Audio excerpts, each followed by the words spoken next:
Vous êtes toujours en poste?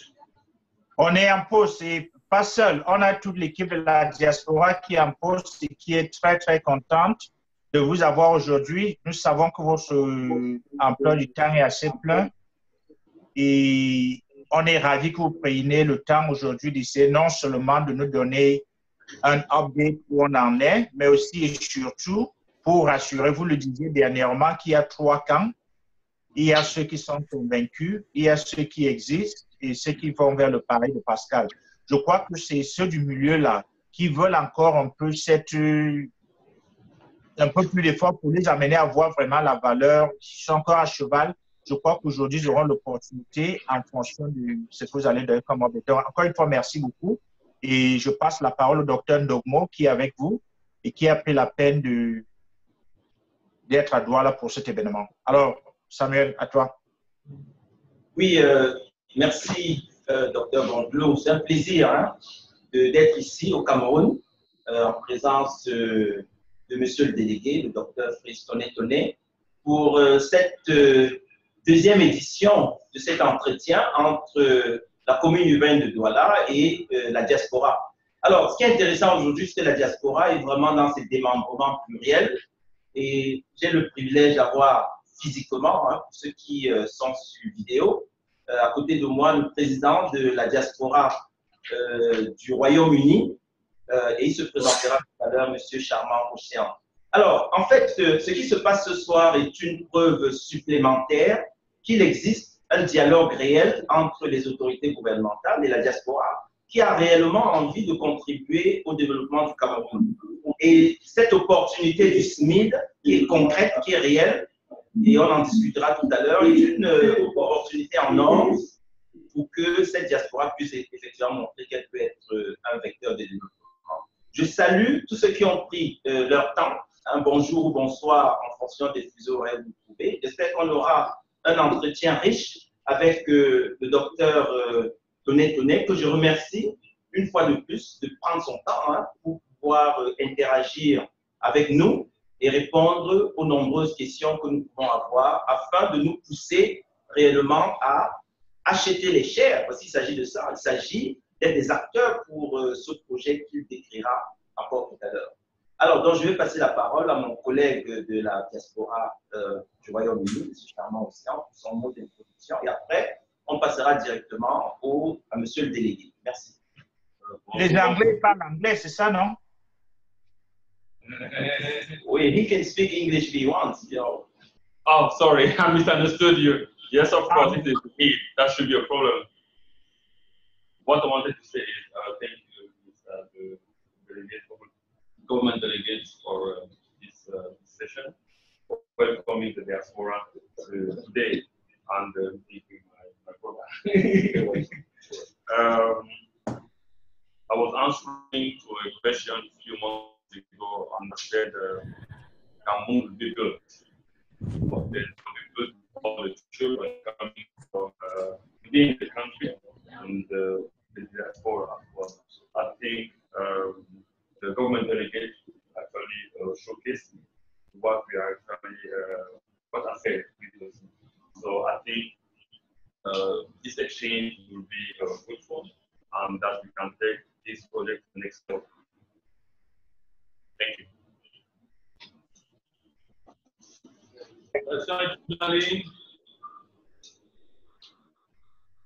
On vous entend, monsieur le délégué. D'accord. Bon, alors, je salue d'abord tous les compatriotes des États-Unis, tous les compatriotes de la diaspora d'une manière générale, mais comme la diaspora anglaise est représentée ici, je salue spécialement aussi tous ceux qui sont en Londres et d'une manière générale, tous ceux qui nous écoutent, tous ceux qui regardent. Alors, vous avez posé la question tout à l'heure. L'heure n'est pas encore au bilan, mais il faut quand même que, à peu près avec parcours, qu'on fasse un peu le point. Puisque vous avez déterminé 3 catégories ceux qui sont convaincus, ceux qui le sont moins, peut-être ceux qui n'arrivent pas encore à comprendre ce que c'est. Rendu à ce jour, je voudrais dire à tous nos compatriotes que nous sommes à la deuxième phase de l'appel public à l'épargne. Ça veut dire que la première phase a dû faire le 22 mai. Et après, les réclamations, les doléances venant un peu de partout, les doléances venant de la diaspora, les doléances venant de nos régions, parce que, en gros, il n'y a que Yaoundé et Douala, c'est-à-dire le littoral de centre, qui était un peu avancé en matière de communication et d'information.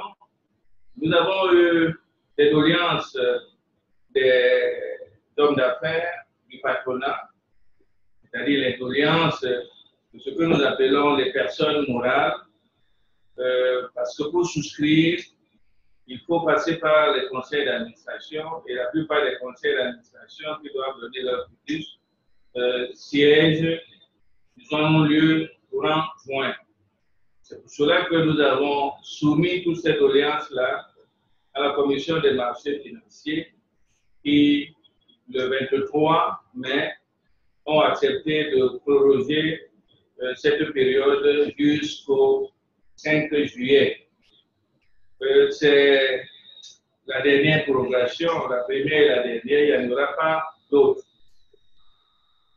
En marge donc de ce temps apparent qu'on nous donne, je dois quand même signaler que, comme nous sommes dans l'ambiance du football, ça s'appelle mort subite. Il ne faut pas attendre la dernière minute. Si dans une semaine, dans 2 semaines, on atteint nos objectifs, on arrête le processus. Donc, il ne faut pas qu'on se dise qu'on a encore le temps jusqu'au 5 juillet. Ceci étant dit, qu'est-ce que nous avons observé pendant la première phase? En dehors donc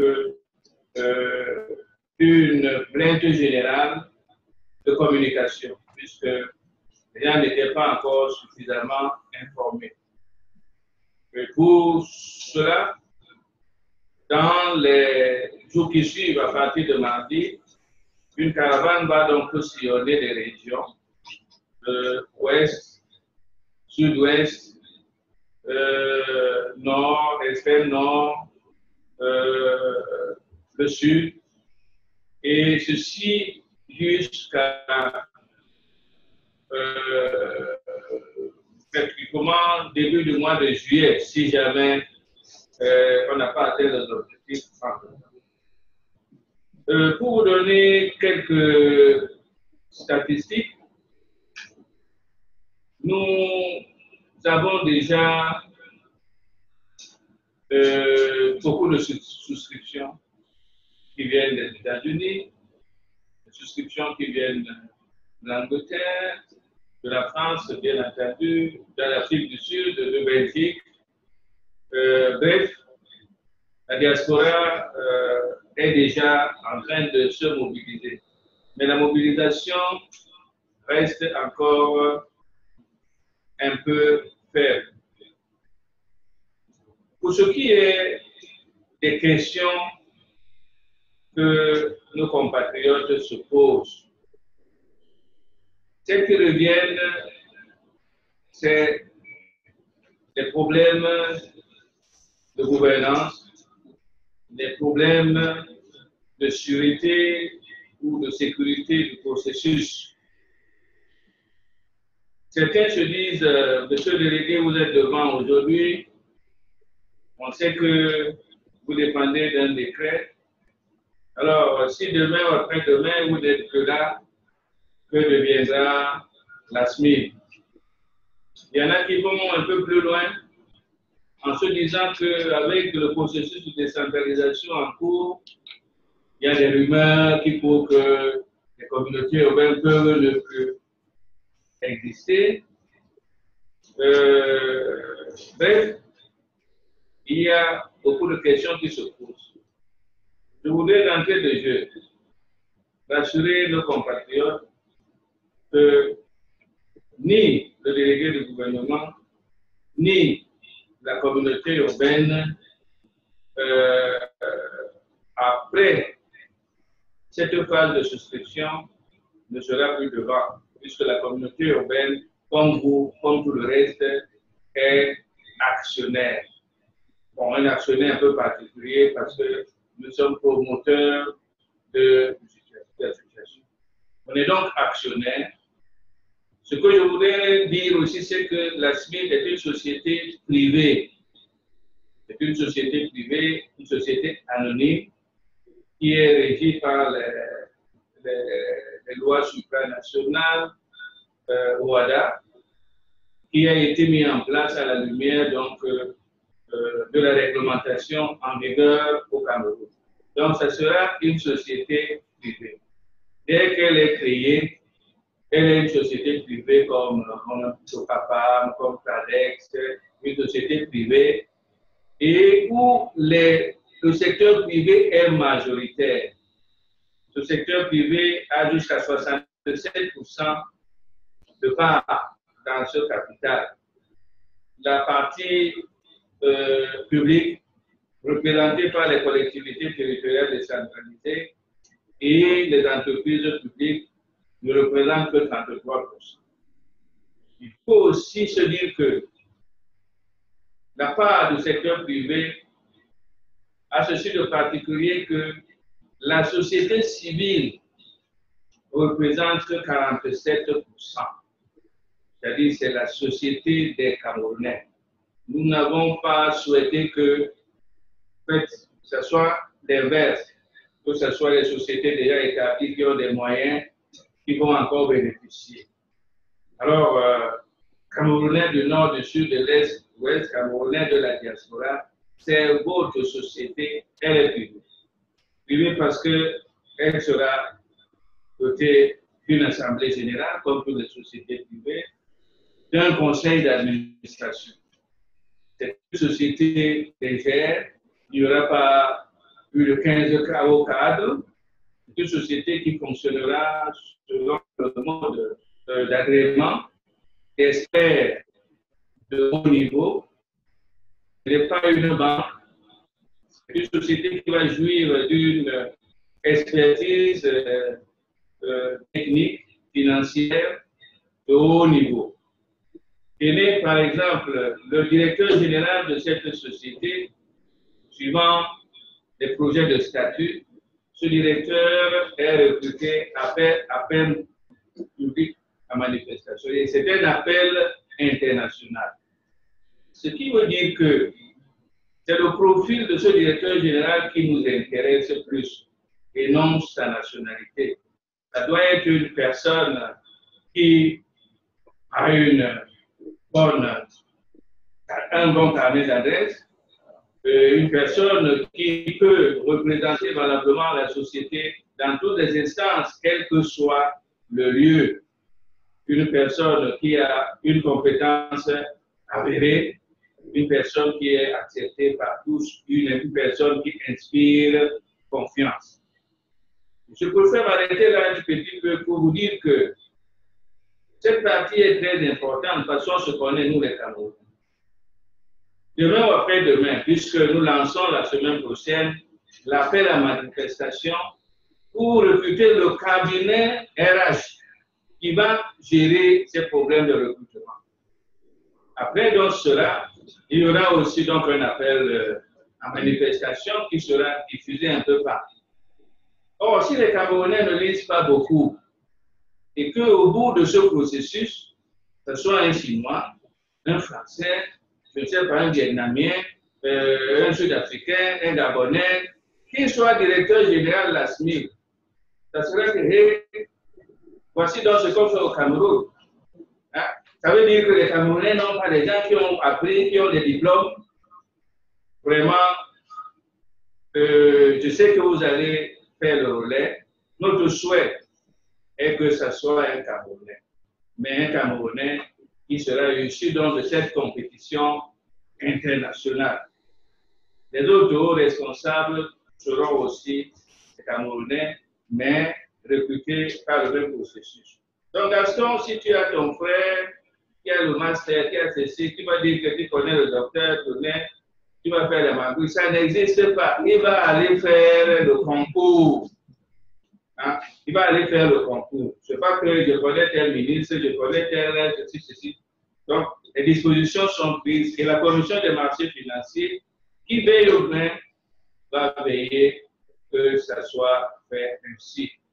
Maintenant, l'organigramme lui-même qui est projeté, c'est un organigramme qui a à son sein un certain nombre de comités, des comités d'audit, il y a des comités techniques qui sont là pour statuer sur les grands projets et autres.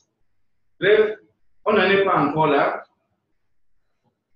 parce que la société n'est pas encore créée, puisque pour la créer, il faut qu'on constitue le capital.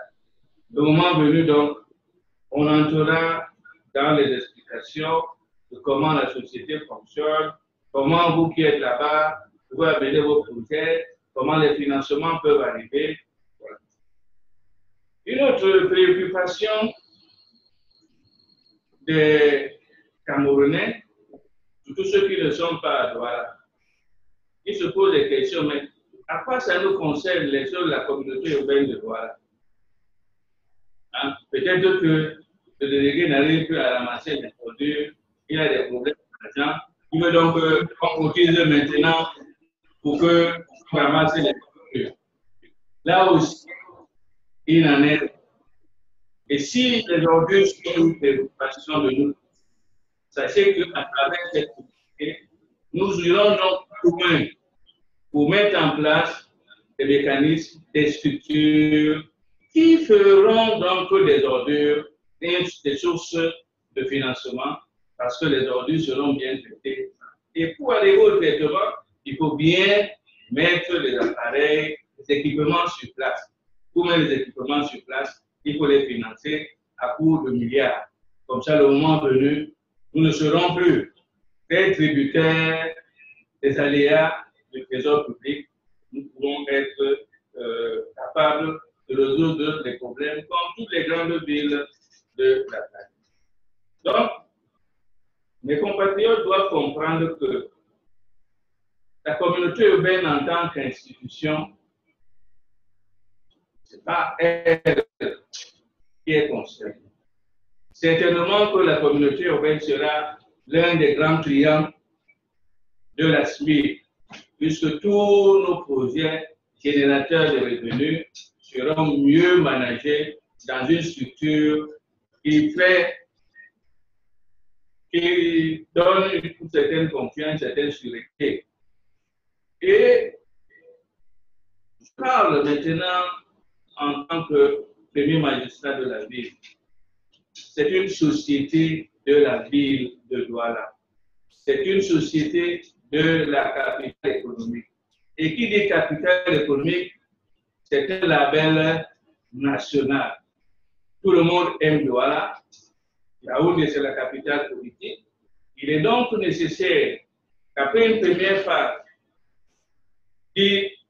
d'amélioration de l'institution, puisque c'est à partir de là qu'on a élaboré le plan d'urbanisme. Le plan d'urbanisme donne cette orientation. La ville de Douala joue pleinement son rôle. Et là aussi, est mieux placé pour organiser ses compatriotes pour que la capitale économique joue le rôle en lui dévolu, confié par toute la nation. Une capitale économique faible, vous savez que ça peut avoir beaucoup de répercussions. Nous avons aussi l'ambition de camper de manière durable au niveau de la sous-région comme leader. Donc la ville de Douala doit rester cette plaque tournante de l'Afrique centrale, de la zone CEMAC. Ce que nos compatriotes posent encore comme question, je viens donner mon argent qu'est-ce que j'aurai en retour? Il y a beaucoup de retombées, mais je ne retiens que deux.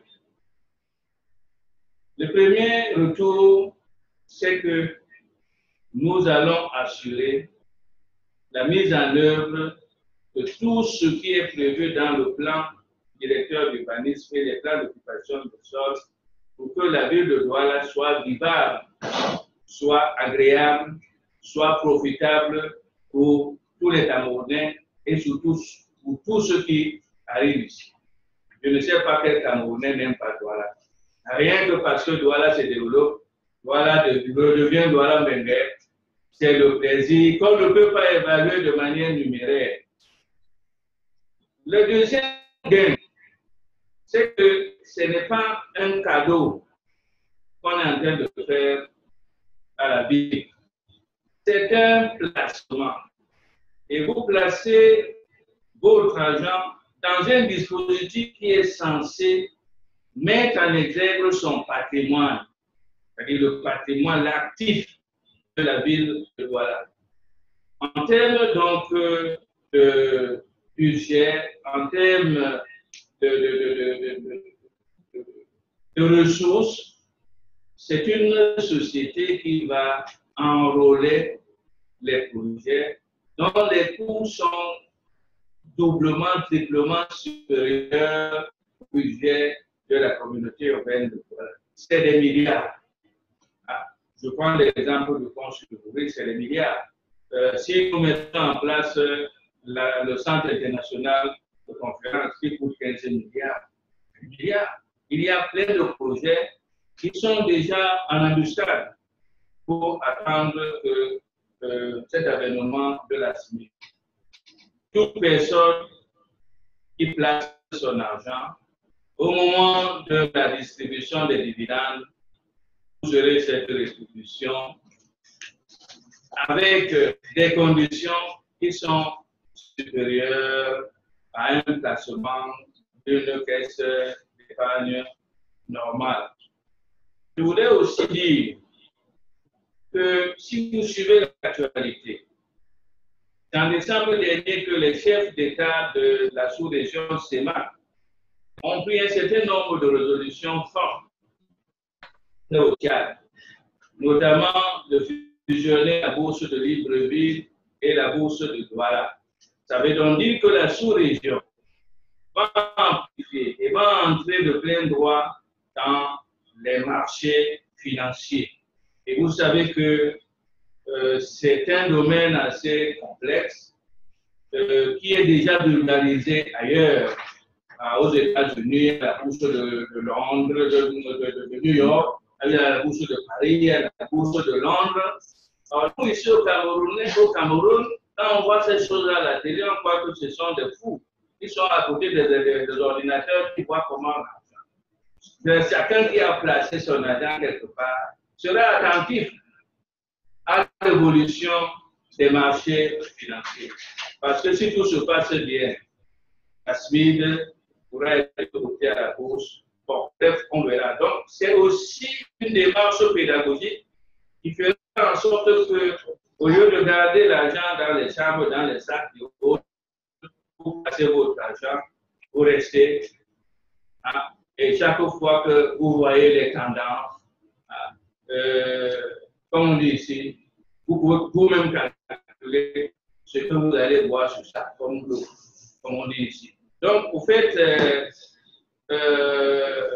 c'est une démarche nouvelle, c'est une société qui, sous cette forme, est une nouveauté. Il est donc nécessaire de comprendre bien nos compatriotes. Il y a beaucoup d'explications, parce qu'il y a encore beaucoup de Thomas qui sont là. Il y en a qui ont peur, d'autres qui ne savent pas de quoi il s'agit. De toute façon, vous qui êtes là-bas, je n'ai même pas besoin de gâter ma salive. Vous êtes avancés. Venez la mairie de New York, venez la mairie de Philadelphie qui est notre partenaire. Tout le monde sait qu'une ville ne peut pas se développer rien que par les taxes qui arrivent. Elle se développe parce que tout autour de la mairie, il y a des agences, il y a des sociétés d'économie mixte, il y a le monde, du secteur privé et la société civile qui travaillent. Je prends l'exemple aussi, par exemple, de Bordeaux. Le collège jumelé à Bordeaux, tout le monde a vu que la ville de Bordeaux vient de se doter d'un grand réseau de tramways et on applaudit le maire de Bordeaux, Alain Juppé. Mais il y a une société d'économie mixte qui a été créée selon les mêmes mécanismes et qui a permis que ces grands travaux soient faits. Ce temps qu'on monte dans un tramway, on paye un peu et à retour sur l'investissement. C'est donc ce que nous proposons. De toute façon, c'est prévu par la décentralisation, comme nous appelons aussi une décentralisation active, où nous donnons un sens à l'expression laisser participer les populations bénéficiaires, hein, et qu'il y ait une bonne gouvernance, qu'il y ait de la transparence, eux aussi qu'ils en profitent. C'est ce que je peux dire à ce stade par rapport aux multiples questions qui ont été posées. Bon, j'ai eu en catimini d'autres questions plus ou moins discrètes. Est-ce qu'un ministre peut souscrire? Est-ce qu'un député peut souscrire? Bon, selon Chacha, il n'y a pas de problème de cumul de mandat ou de cumul de fonction dans le business. Un ministre est une personnalité civile. Si le ministre a l'épargne d'1 million, 2 millions, il a aussi le droit de placer cela. Ça n'a rien à voir avec les protocoles gouvernementaux ou étatiques. Nous sommes sur un terrain de business. Voilà, c'est la capitale économique, c'est la ville de business. C'est le fait qu'il faut le faire.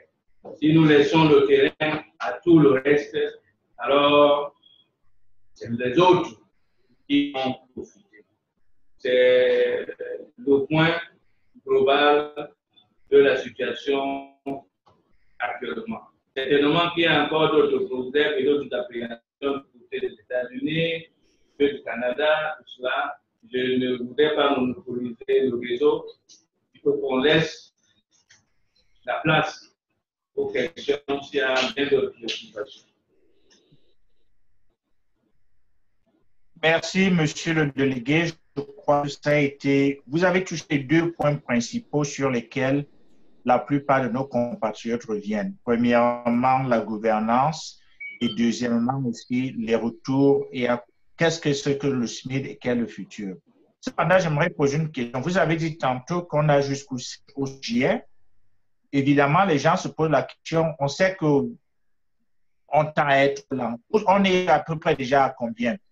20%, 40% par rapport à vos estimations initiales. Est-ce que vous pouvez partager au moins cela? Vous savez que nous sommes régis par des règles assez strictes de la part de la Commission des marchés financiers. Même si Gaston a déjà souscrit, je sais ce que Gaston a déjà souscrit. C'est une faute lourde que de dire en public ce que Gaston a souscrit. Ce processus, c'est comme les élections. Il y a un organe habilité à donner les résultats. Tout ce qu'on peut dire maintenant, ce n'est que des tendances.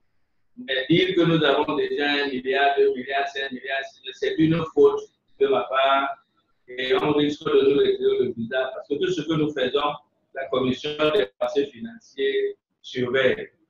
Je peux tout simplement vous rassurer que, au point de vue statistique, la courbe des souscriptions est une courbe ascendante. Les 2-3 premières semaines, elle était assez timide. Elle est ascendante et tous les jours, il y a de plus en plus de souscripteurs. nous avons déjà dépassé 1200 et 500 souscripteurs.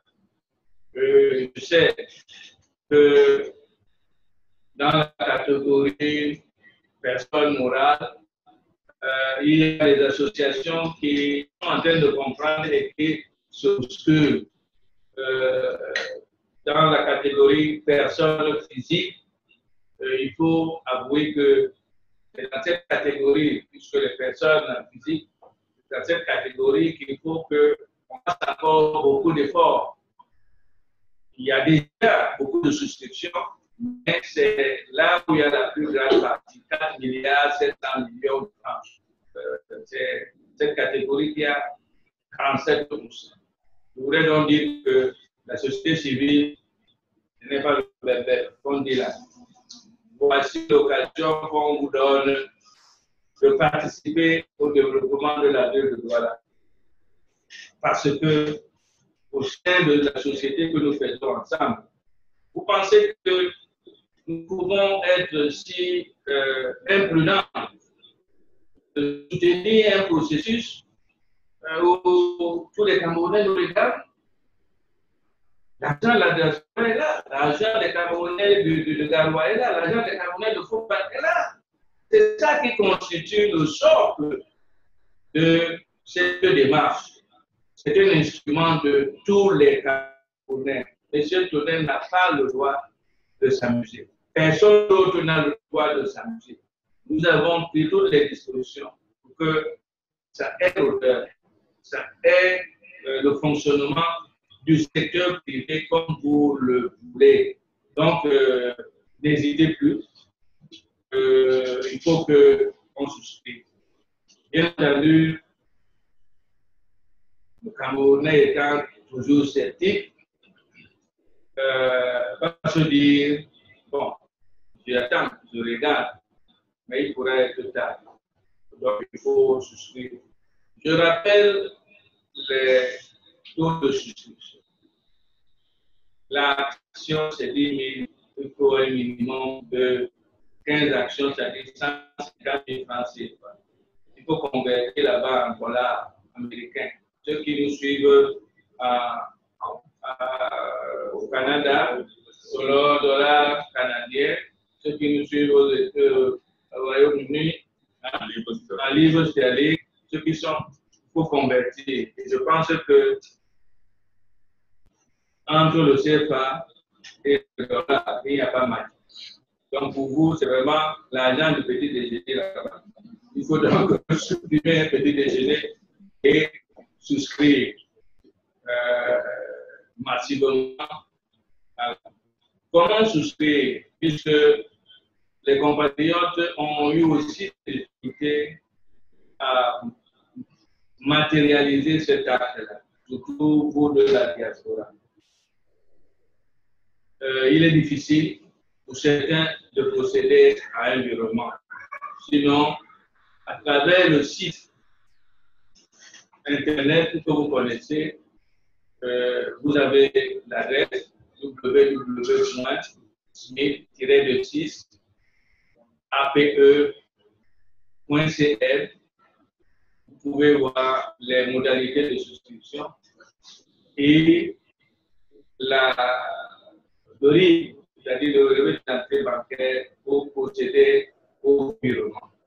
Maintenant, si les virements sont difficiles, vous pouvez donc envoyer votre argent à un des correspondants qui sont ici. Ils sont peu souscrits pour vous. Le plus important, c'est de remplir votre fiche de souscription. Vous pouvez envoyer ça à M. Tonel. Si vous avez l'habitude de m'envoyer de l'argent, vous pouvez envoyer à votre oncle si vous avez l'habitude d'envoyer de l'argent. La fiche, vous lui envoyez par son adresse mail, vous nous tenez copie et la personne va verser à la banque. Nous avons 3 banques ici locales, EcoBank, n'importe quel guichet d'EcoBank, Afriland, même chose, et CDC, même chose. Une fois que l'argent est déposé, vous avez un reçu de banque et on vous le retourne pour preuve que votre opération a été faite. vous pouvez, pendant la période de souscription, parce qu'il y en a qui ont peut-être 10 000 $, 15 000 $, qui ne peuvent pas faire, vous pouvez faire comme vous faites d'habitude, plusieurs envois. Et on les cumule. L'essentiel, c'est que ces envois arrivent à une adresse, que ça porte le nom de l'expéditeur, et à la fin, on les cumule, et la somme trouvée est votre souscription. Je sais que les Camerounais, quand vous voulez envoyer l'argent à la famille, ce n'est pas à vous qu'on va donner les conseils. Vous avez plusieurs techniques. Vous pouvez même dire, quelqu'un ici au Cameroun, qui a un enfant là-bas aux États-Unis, au Canada ou en Londres, dit seulement à quelqu'un, donne cet argent, on va souscrire, moi je vais donner à votre fils, votre fille, pour tout cela se fait. Il faudra qu'on mette tous les moyens pratiques, mais pas frauduleux, tous les moyens pratiques au service aussi de cet instrument commun que nous sommes en train de mettre en place. Une démarche, à mon avis, si on l'a réussi, c'est une démarche qui va faire la date. C'est une démarche historique. Il y a d'autres questions? Je vais laisser à la diaspora l'opportunité de poser des questions. Je sais qu'il y a M. Eke qui avait des questions déjà et il y a sûrement d'autres. Alors, diaspora, le micro est à vous. J'enchaîne sur toi là pour switch un peu en anglais. So, for those of you guys on the phone who are Cameroonians from the Anglophone part of the country, obviously you can speak in any language you feel comfortable with. And from my dashboard, I can see that there are several of you guys who are from the English portion of Cameroon. So, again, we want to make sure that you guys feel comfortable with the language that we speak here. Before we go back to America, again, to be very inclusive as far as we're talking about diaspora, we have the president of the African diaspora, Cameroonians diaspora in Africa, which is Mr. Jean-Baptiste Somba. Okay. Yeah. Right now in Libreville. I think that let's switch to him, and then we can go back to America or to London or elsewhere. So, Mr. Are you there? Can you hear me? Est-ce que tu m'entends, Jean-Baptiste? Oui, je vous entends bien. Bonsoir. D'accord. J'ai dit, je vous reçois tout le monde. Bonsoir, oui. Le volume. D'accord. Je vais mettre. Maintenant, vous êtes mieux là? C'est mieux? Ça passe mieux? Oui, ça va. Je suis Jean-Baptiste Somba depuis Libreville.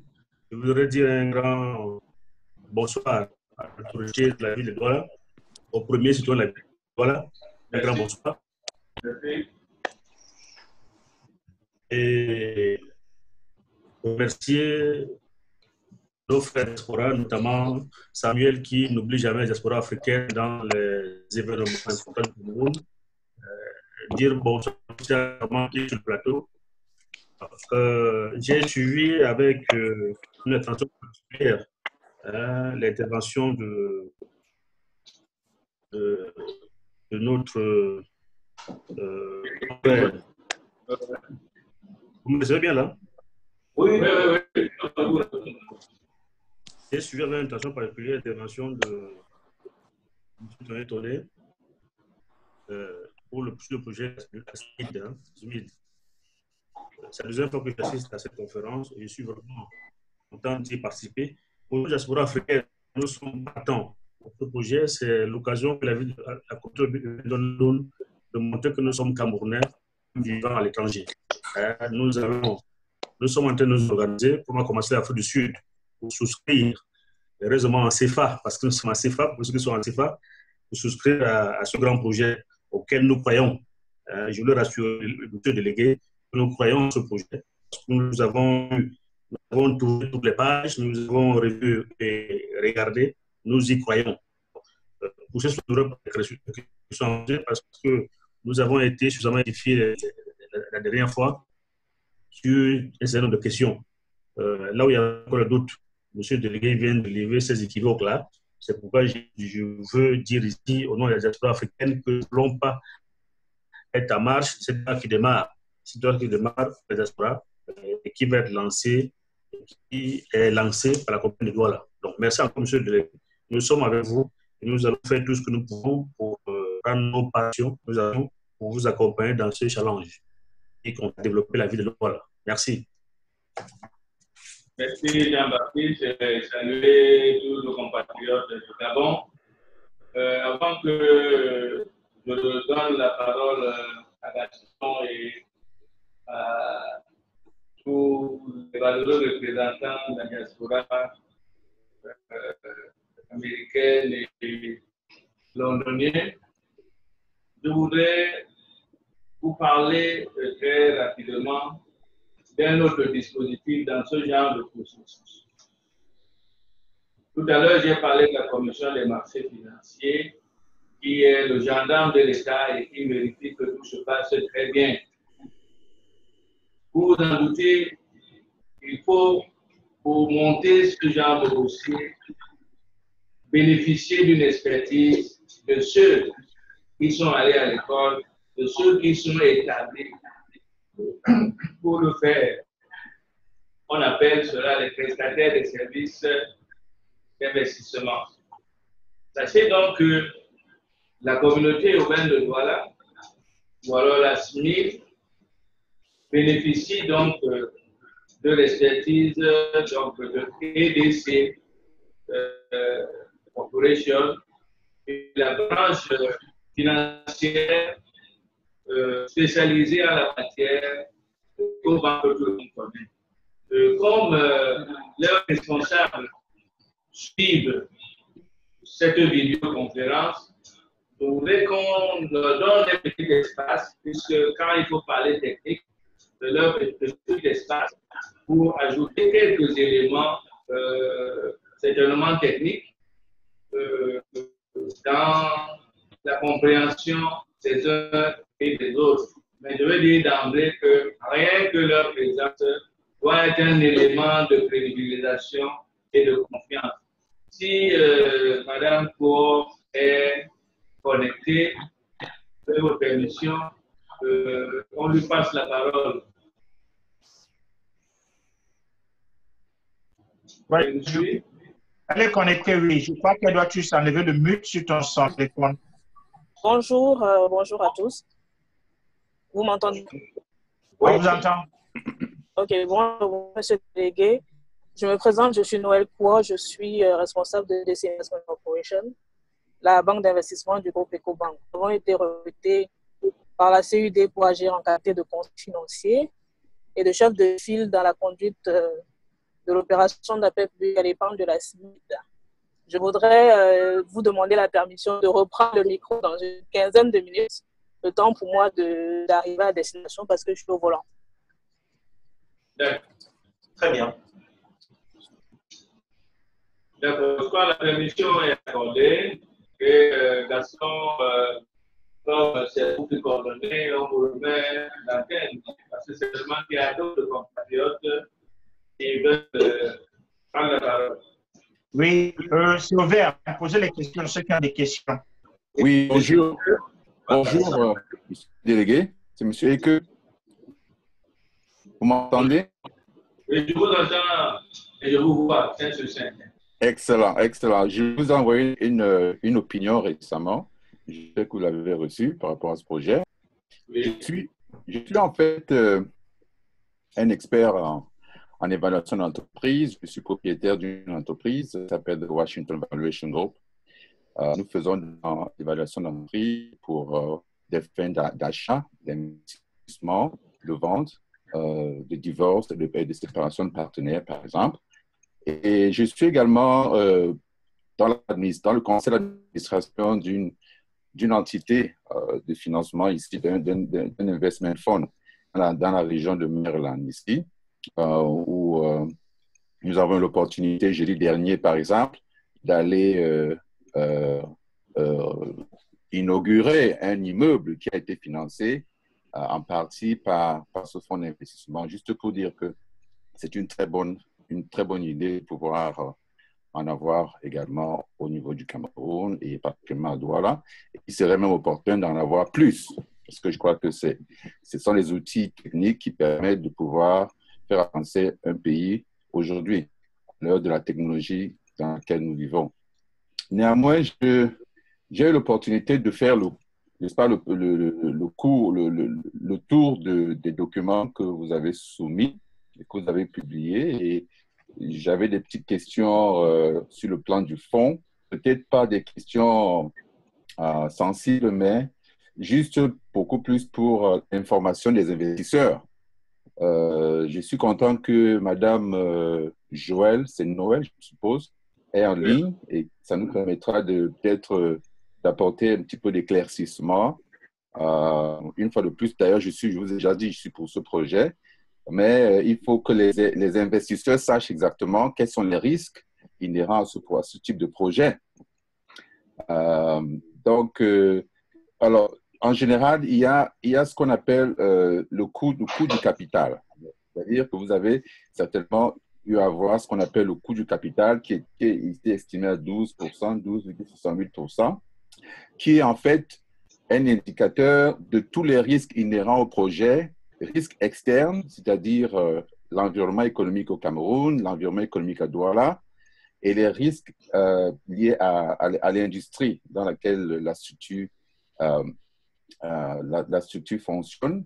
Et il y a des risques opérationnels internes qui sont notamment, n'est-ce pas, la compétition, le management de l'entreprise, la force financière de l'entreprise et les projections de profitabilité de l'entreprise également.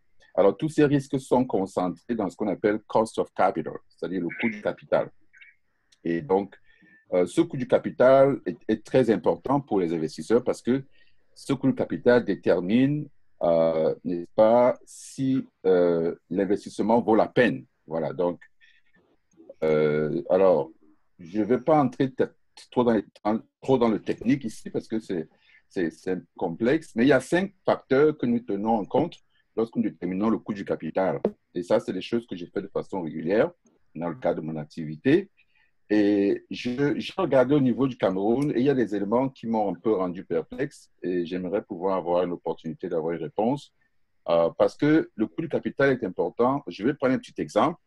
Si vous avez $100 aujourd'hui, ces $100 ne valent pas $100 après 2 ans, après 5 ans. Pourquoi? Parce qu'il y a ce qu'on appelle le coût du capital qui entre en jeu et qui diminue la valeur de cet argent-là. Alors, donc, pour prendre une décision d'investissement, il faut que les intérêts ou bien le retour de l'investissement soit supérieur à ce coût de capital pour que l'investisseur se sente à l'aise et sache qu'il va pouvoir faire un profit. Donc, ce chiffre m'a un peu troublé parce que au minimum, dans les calculs que je fais, je me rends compte qu'on serait en principe autour de 25 à 35% dans cette fourchette. Mais bon, j'aimerais bien avoir quelqu'un qui va me répondre sur ce plan technique-là. Ça peut être off-record, ça peut être après la discussion, il n'y a pas de souci par rapport à cela. Mais pour les investisseurs, ils doivent savoir donc les risques qui sont liés à ce projet. Et je n'ai pas eu l'opportunité d'analyser ce qu'on appelle les income statement, balance sheet et puis le cash flow. Donc, je m'en tiens à ce que vous avez publié en termes de net profit et puis les projections qui ont été faites pour les 10 prochaines années. Cela dit, la question primordiale que j'ai, c'est comment est-ce que les investisseurs auront accès à l'information après que la période de souscription soit terminée? C'est un élément critique. J'aimerais avoir une réponse par rapport à ça. Merci. Merci, Achille. On sent qu'on entre déjà dans la technique, la haute technique de finance et ça peut réjouir dans notre démarche. C'est pour cela que Madame Kouo va donner certainement des éléments. Moi, je vous donne des réponses stratégiques. de la démarche. Merci. Premièrement, vous vous rendez compte que la société va être créée et je suis certainement sûr qu'au point de vue ingénierie financière, vous ferez partie des experts agréés, puisque la société va fonctionner par un certain nombre d'agréments, les juristes, les financiers et autres internationales, de façon à ce que quand il y a un sujet, quand il y a un projet, il y ait une approche la plus appropriée possible. Ce n'est pas une société où les directeurs qui sont là, les chefs de service, c'est eux qui non. Il y a un projet. Si M.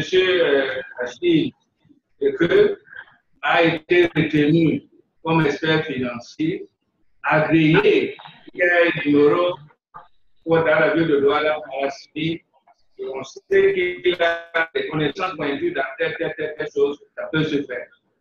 C'est pour cela que tout ce qui peut se faire comme analyse, ça va se faire avec ces experts. La deuxième chose, c'est que nous sommes, quel est notre projet? Moi, en tant que délégué, je ne suis pas expert. Mon projet, votre projet, c'est le plan directeur d'urbanisme. Les experts qui ont travaillé, on l'a évalué. Nous sommes à un stade où il nous faut 900 milliards de francs CFA à l'horizon 2025 pour que tout ce que vous avez fait dans le plan d'urbanisme en termes de projet de développement soit réalisé. Dans ces 900 milliards de francs CFA, il y a à peu près 55 à 60% de projets générateurs de revenus qui sont des projets qui seront présentés à la CIE. Parce que la communauté urbaine va signer des conventions de maîtrise d'ouvrage délégués. C'est nos projets, on ne sait pas les gérer à l'intérieur de la mairie. Ce sont des projets complexes. Il faut rassurer les investisseurs. C'est vous, M. Achille, qui allez manager cela. Maintenant, la commission de marché financier ne peut pas prendre un plan de urbanisme pour essayer de faire des projections détaillées.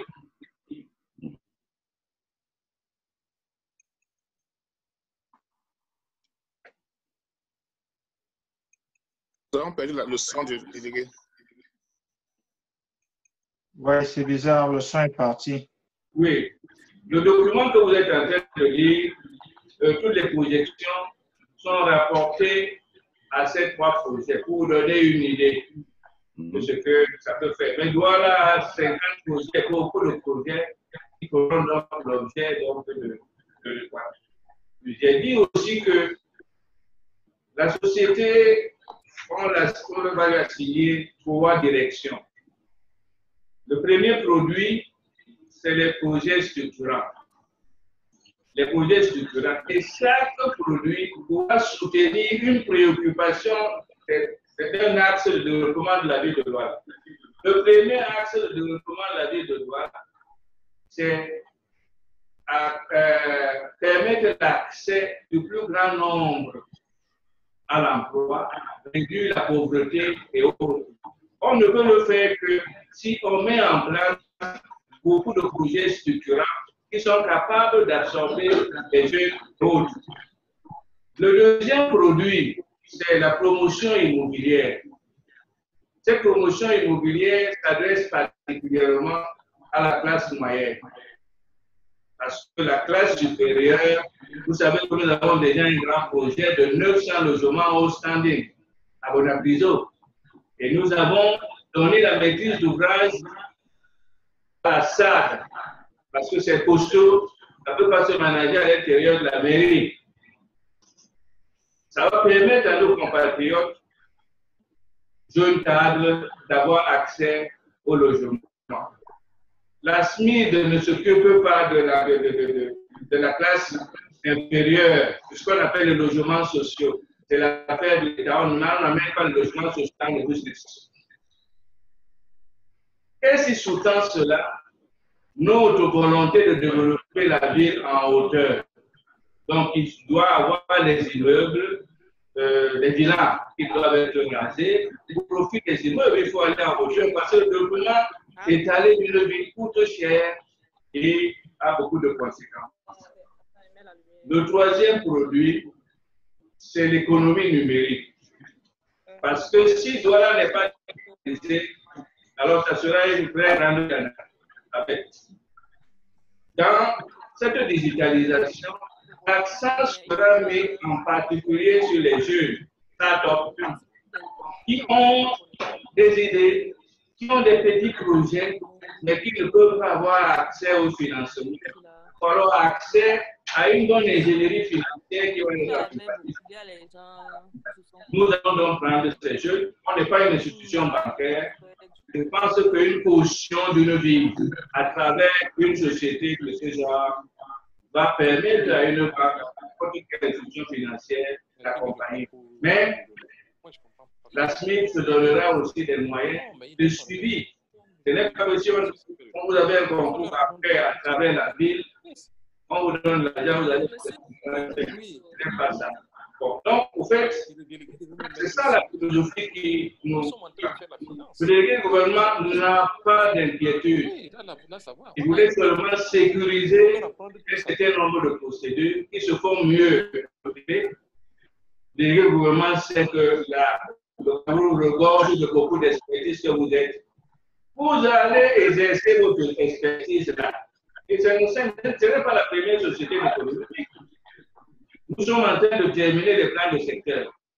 Plan de secteur de côté. Il faut 80 milliards de plans de secteur. Le plan de projet, le plan de secteur l'eau-dessous, le plan de secteur des eaux, le plan de secteur, il y a ça. Il y a le centre d'affaires. C'est évident, comme le business district. Nous avons ce qui va arriver. Il y a tellement de projets qui demanderont une expertise qui doit s'exercer dans un milieu cadre, un milieu sûr. Et comme ça se fait dans tous les pays, permettre un cadre privé qui n'est pas en interférence directe avec les préoccupations d'ordre général, pratique et autres. C'est ça la démarche et la loi le permet. Donc, toutes les expertises que vous voulez, vous allez les exercer. Le ne sera plus là. Il va regarder, il va dire, un projet, je vous jette ça sur vous. C'est vous qui devez faire des calculs d'intérêt, les calculs de ceci. Voilà l'esprit qui anime la communauté urbaine, qui ne peut pas et admet que quand ça devient l'ingénierie interne ne peut que faire. Ça peut être que Nicolas. Donc, ça, c'est la démarche. Mais par rapport aux trois projets, vous avez vu à la fin du document que la Commission des marchés financiers a exigé même qu'on étale les facteurs de risque. Vous avez vu un certain nombre de facteurs de risque. Tout à l'heure, dans Mme Gambi, je pourrais vous donner bien d'autres explications. Mais moi, je donne la raison d'être, la stratégie que nous sommes en train de mettre en place, qui est la stratégie de tous les maires qui voudront faire. C'est pour cela qu'en interne, c'est-à-dire au Cameroun, je suis aussi en train de faire appel à toutes les mairies. Il y a 360 mairies, il y a 14 communautés urbaines. Ce n'est pas parce qu'on est à une mairie de Garoua qu'on ne peut pas souscrire. Parce qu'il faut chercher les sources de financement partout. Si vous ne jetez pas votre appart à droite, là où il y a beaucoup de poissons, vous aurez l'argent où? Donc, c'est ce mécanisme qu'il faut expliquer à tous les Camerounais, quel que soit là où ils sont. Parce qu'il est question de notre droit là, de droit. Voilà les aspects statistiques. Il sera que Mme Gambi est déjà mieux placée pour. D'accord. Merci, Merci beaucoup, monsieur le délégué. Est-ce qu'il y a une autre question d'une autre personne? Oui, j'aimerais poser quelques questions. Je suis Roger Yomba. J'appelle de Philadelphie. Enfin, je suis à Philadelphie. Je peux y aller, Gaston? Allez-y. D'accord. Donc, en tout cas, j'aimerais déjà aussi féliciter le délégué du gouvernement pour l'initiative, hein, parce que, comme il a dit, je pense qu'il y a une démarche pédagogique qui va commencer avec ce projet. Et donc, il y a comme une obligation de résultat. C'est-à-dire que si SMID ne marche pas, ça va encore plonger les Camerounais dans plus de réserves et de critiques confiant le projet. Et nous avons entendu que le gouvernement seul ne peut plus, avec son budget, financer, n'est-ce pas, les communautés, même locales et même d'autres projets comme les PPP. Donc, j'ai quelques questions techniques. Peut-être que Mme Gambi va nous éclairer dessus. Bon, j'ai une formation de financier. Hein. J'ai un bien en finance et puis je suis spécialisé en marché financier. Donc, j'aimerais savoir, parce que j'entends le délégué parler de dividendes, mais aussi quand je lisais les documents, j'ai vu comme s'il y avait aussi une notion d'actifs cibles. Alors, est-ce que nous sommes dans un cadre où ce seront les dividendes qui seront versés, ou alors les souscripteurs auront aussi la possibilité de céder les actions comme ça se fait dans certaines sociétés d'investissement? Parce qu'il y a un aspect à clarifier là-dessus. L'autre aspect que j'ai aussi, c'est au niveau de l'assurance, la garantie de risque. Achille a parlé un peu de ça. Mais je sais qu'il y a un fonds des Nations Unies, par exemple, qui garantit de grands projets en termes de risque. Parce que la SMID, en tant que telle, est un peu comme un canal. Mais derrière elle, il y a ce projet que le délégué du gouvernement a énuméré, et il y a d'autres qui sont énumérés dans le... Jessica. On se suit? Oui, continue. Voilà, d'accord. Donc, je disais qu'il y a donc un ensemble de portefeuilles de projets qui sont énumérés. Mais ces projets aussi représentent leurs risques en tant que tels. Je vais donner un exemple. Si un des grands projets que le délégué a appelé projet structurant, qui est financé par ce projet-ci, arrive à avoir un problème, les prévisions qui sont maintenant projetées auront un coût. Vont prendre un coût. Ça veut dire que ça peut diminuer même la valeur de l'entreprise en tant que telle. Alors, est-ce qu'il y a un mécanisme qui va donc garantir le risque qu'au cas où un des projets comme celui-là prend un coup, ça n'influence pas sur la démarche générale? Je vais donner un autre exemple. Aux États-Unis, ici, nous avons l'État un peu l'État, hein, l'État associé de Porto Rico, qui a connu des difficultés ces derniers temps. Et les gens qui avaient placé de leur argent, le projet structurant que le délégué a énuméré, enfin un exemple, prend un coup à terme. Comment est-ce qu'on va garantir le risque pour que ça n'influence pas le projet en général? J'ai donné l'exemple de Porto Rico, où ceux qui avaient investi dans l'OTAN, aujourd'hui ont des difficultés et les valeurs ne représentent presque plus rien du tout. Alors, donc ça, c'est un aspect que je voulais voir. Mais je sais qu'il y a par exemple un fonds au niveau des Nations Unies, non, la Banque mondiale et la Société financière internationale qui garantissent ces grands projets-là. Est-ce que ces projets-ci, dans leur ingénierie financière, ont intégré cet aspect? Maintenant, l'autre aspect qui est un peu plus politique, un peu marketing, j'ai aussi un peu cette chance d'avoir fait le marketing. Je pense que le délégué du gouvernement a fait un très bon rôle. Il est catalyseur. Mais parce que le gouvernement camerounais, je vais le dire en tant que technicien, a un déficit de perception en termes de risque, parce que je sais qu'ils ont eu un appel à un plan qui n'a pas marché. Ça aussi, il faut le connaître. Ça veut dire qu'il y a un déficit de perception de risque. Alors, la délégation du gouvernement étant un des démembrements, je souhaiterais que les techniciens soient beaucoup plus mis en avant dans les prochaines phases du projet pour qu'on voie plus de l'aspect business, qu'on ressente moins hein, le poids du gouvernement. Ça va encore peut-être créer des risques, les gens vont un peu hésiter encore. Donc, je ne sais pas comment on va, mais techniquement, on peut gérer ça. C'est-à-dire qu'on met plus en avant les personnes techniques qui vont répondre aux questions dans les phases à venir et éviter que le gouvernement n'intervienne beaucoup plus. Bon, la dernière appréhension, c'est au niveau des projets.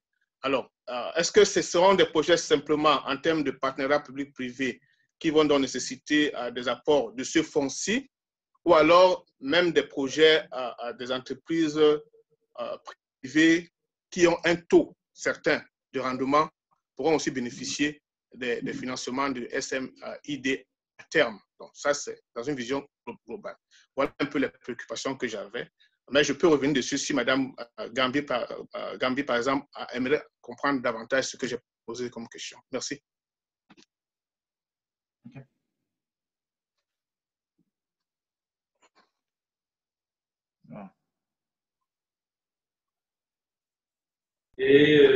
Et voilà, c'est la difficulté que nous avons maintenant. Aujourd'hui, il faut savoir que à partir du 6 juillet 2018, si on atteint nos objectifs, alors ces questions seront posées à Roger. Parce que nous sommes en train de mettre une plateforme qui permet à vous, Roger, des expertises, de nous faire toutes ces analyses de risque. Ne regardez plus que la communauté européenne. Non, moi-même, je vais vous regarder parce que si je vous confie un projet, vous ne managez pas ça bien, c'est que ce n'est pas bien. La communauté européenne sera un client de ce dispositif que beaucoup d'expertises comme vous vont faire. Donc, toutes ces analyses-là, ce n'est pas aux délégués de dire. Peut-être que madame va vous donner d'autres questions, mais c'est deux choses. Moi, je suis délégué du gouvernement, c'est en tant que premier magistrat de la ville qui représente les populations de cette ville que j'ai dit il y a quelque chose que la communauté veut mettre en place. Prenons notre patrimoine, allons être actionnaires. Dans ce structure, il y aura toute la flexibilité où, dès que la structure est créée, un projet est arrivé. Si vous êtes expert agréé, vous allez créer tout ça. Donc, vraiment, c'est cette transition-là qui dérange un peu la tête. Voilà. C'est pour ça que moi-même, ça me dérange d'être toujours devant. D'être toujours devant. Mais c'est votre société, c'est notre société. Elle est privée et elle aura les mêmes rapports avec l'État que n'importe quelle société privée qui est ici. Et non Clades, et non Socapab, elle est privée. Et puis l'État va s'en prendre à vous, votre société privée. Si on vous confie un projet, vous managez ça mal. C'est ce que nous sommes en train de dire. Et bien entendu, Mme Kouwa va vous dire tout à l'heure, nous sommes en train de vouloir donner beaucoup plus de sûreté à la commande publique qu'on appelle PPP, partenariat public-privé. Donc, si elle est déjà là, voilà. Mettons-nous à une situation où, pour le moment, ma préoccupation, c'est qu'on crée la société, puisqu'on est promoteur. Si elle est créée, vraiment, c'est vous qui êtes devant, vous les experts, pour me faire en sorte que... C'est pour cela qu'un directeur général doit avoir une carrière qui doit connaître tous ces fonds qui sont passés là, Nations Unies et autres, pour nous ramener ça, doit connaître tout ça. Ce n'est pas non. C'est pour cela que nous voulons un profil de quelqu'un qui peut nous rapporter les choses et qui rassure. Madame Kouwa, si vous êtes déjà câblé, s'il vous plaît, au secours. Okay. Monsieur le délégué, je suis connecté. J'espère que tout le monde m'entend. On vous entend. D'accord. Donc, vous allez devoir me rappeler les questions, mais je commencerai par Monsieur Eke, qui a parlé du coût de capital. Alors, en ce qui concerne le coût de capital, vous avez vu dans la note d'information les paramètres que nous avons pris en compte et les risques également que nous avons dans notre démarche. Allô? C'est bon? Oui, ça va, on a perdu pour quelques secondes. D'accord. Je disais que M. Eke a dû déjà observer les paramètres qui ont été pris en compte dans le calcul du coût de capital dans la note d'information qui a été préparée par Ecobank. Ce que je voudrais avoir, c'est son détail à lui des risques qui ont été pris en compte pour qu'il en arrive à un coût de capital entre 25 et 35% que je trouve très élevé et très réaliste. Donc, j'aimerais pouvoir challenger également les risques spécifiques qu'il a pris en compte dans le calcul du coût de capital et voir dans quelle mesure nos deux méthodes se rapprochent. Mais je pense qu'à un coût de capital à 35%, il serait difficile d'investir au Cameroun. En ce qui concerne la question du deuxième participant, je pense concernant les dividendes et la cession des actions, les deux, effectivement, pourront contribuer à la rémunération des futurs actionnaires de la SMID. D'une part, si vous restez actionnaire, bien entendu, vous aurez droit aux dividendes quand la société sera profitable. Et d'autre part, si vous voulez avoir une plus-value ou alors si vous voulez récupérer de la liquidité, vous pouvez vendre vos actions librement, elles sont librement accessibles. Elles seront d'ailleurs, il est prévu que la société soit cotée en bourse une fois qu'elle remplit les conditions d'admission pour faciliter le mécanisme de liquidité des titres SMID. Donc, si au moment où elle est cotée en bourse, les actions ont pris de la valeur, effectivement, vous allez réaliser une plus-value. Et si vous restez détenteur des titres, vous continuerez à toucher les dividendes tous les ans. Concernant les garanties, projets qui peuvent être donnés par la Banque mondiale ou etc., je pense que là, vous vous situez un peu du mauvais côté parce qu'en réalité, ce sont les banques qui demandent ce type de garantie. En tant qu'actionnaire, vous partagez les risques et les profits de la société. Donc, vous n'êtes pas placé du bon côté pour demander une garantie quant à la réalisation des projets. En réalité, vous êtes les promoteurs du projet et vous deviez constituer la première garantie en tant qu'actionnaire crédible, la première garantie de ces projets-là. Et les garanties autres peuvent être demandées par les banques lorsque la SMID aura, par exemple, besoin de recourir à de la dette. Donc, s'il y a d'autres questions que je n'ai pas suivies, est-ce qu'on peut me les rappeler, s'il vous plaît? J'aimerais ajouter un élément par rapport à votre commentaire sur la garantie de risque. Je me mets du point de vue du marketing du projet. Je dirais que je dois attirer un investisseur. Je comprends, je suis promoteur d'une entreprise et j'ai besoin d'appâter les gens qui vont prendre le risque avec moi. En plus de l'aspect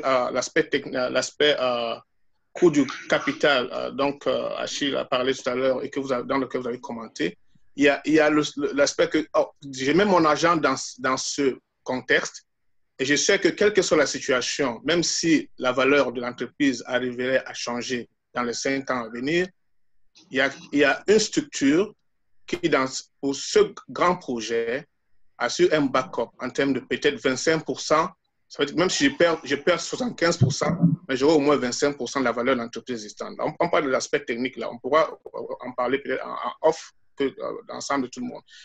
Donc, en fait, c'est de ça que je parle. Je ne dis pas que nous ne devons pas prendre le risque en tant qu'investisseurs, mais je vais dire, si je dois faire appel à d'autres investisseurs qui connaissent plus ou moins le marché international, qui se disent, bon, au lieu d'investir au Cameroun, je peux faire investir mon argent à Hawaï, où il n'y aura jamais de problème. Mais si je dois investir, c'est pour ça le taux de 25%, 35% revient peut-être dans les calculs d'Achille, parce qu'il y a le spread qui est, n'est-ce pas, l'écart entre le marché à risque modéré aux États-Unis, par exemple, ou en Angleterre, et le marché dans un pays émergent comme le Cameroun. Alors, dans le calcul des projets internationaux, n'est-ce pas, les gens incluent ce qu'on appelle le spread. Je ne sais pas si EcoBank ne pratique pas ça, mais nous qui devons donc intervenir par l'extérieur et ceux qui investissent par l'extérieur ont ces éléments. C'est pour ça que je disais, peut-être qu'il faut revoir dans l'approche risque, inclure quelque chose de ce genre qui va rassurer. Mais je ne suis pas totalement contre, et je ne dis pas que les banques ne vont pas le faire. Je dis dans l'attraction actuelle. Parce que le délégué n'a pas donné le pourcentage, je comprends. Hein, c'est risqué de dire que nous sommes à 20%, 30% du taux de souscription. Mais je pense qu'avoir des éléments attirants vont booster la souscription. Bon, je ne voudrais pas monopoliser la parole. On peut continuer sur d'autres choses. Oui, M. Roger, avant que Mme reprenne la parole, s'il y a quelque chose à dire. Nous ne mettons pas la charrue avant les bœufs, parce que vos questions risquent de faire qu'on ne souscrive pas. Nous sommes à un stade où vous devez dire à tous les compatriotes que M. le délégué nous a rassurés. qu'une fois que la société est là, hein, tout ce qui est comme ingénierie financière doit être dans cette société. La société doit être à la dimension de la vie, à la dimension du Cameroun. Nous ne sommes pas en train de faire un petit bureau. Donc, il y a beaucoup vos affaires sont complexes. C'est pour cela que nous faisons une société. C'est là où les débats vont se faire. Ces débats ne se font pas maintenant aujourd'hui, car ça se fait pas. Il faut une structure d'ingénierie financière. Moi, le délégué du gouvernement, je sais qu'il y a tel projet. À vous de le mettre en forme de façon à ce qu'il soit attractif. De façon à ce qu'il soit attractif et que tous les calculs de risque soient là-dedans. Pour le moment, le risque que nous avons, c'est qu'on n'atteint pas le capital. Et on n'aura plus rien sur quoi on va discuter. Donnons de l'argent, construction de notre capital. Vous avez vu que dans cette phase-ci, toutes les précautions réglementaires de la procédure ont été prises pour rassurer tout le monde. Il y a la Commission des marchés financiers, il y a un PSI qui est là, et il y a une volonté de faire les choses selon les règles de l'art. Ce n'est pas à l'intérieur de la communauté européenne. Donc, c'est cette transition qu'on doit mettre dans la tête de tous. Alors, maintenant, si vous me posez des questions, vous posez des questions à tête, non, posez vous-même ces questions. C'est moi qui dois vous poser ces questions. Et c'est comme on est en train de vous mettre la société là. Monsieur Yomba, si vous venez, vous devez faire tous les calculs là bien. C'est ce que le premier magistrat est en train de vous demander. Ça sera les expertises. Ce n'est pas une affaire où c'est le cousin qui est là, c'est elle. Il y aura un appel d'offres international, je suppose, pour que tous les domaines pointus, celui qui a l'expertise, il vient intervenir sur tel ou tel ou tel ou tel. Je crois que la mise en place de cette plateforme doit être un grand avènement que nous devons saluer. Parce que vous tous, qui avez des expertises, qui avez des contacts, vous pouvez venir et voir ce qui est mieux pour le Cameroun. Notre rôle, c'est de vous faciliter la tâche. Si vous avez un grand projet, tout cela, le projet est bien, il n'y a pas de terrain, on peut dire voici le terrain, calculer tout ça. Donc, pour le moment, ne mettons pas les discussions à partir du 6 juillet.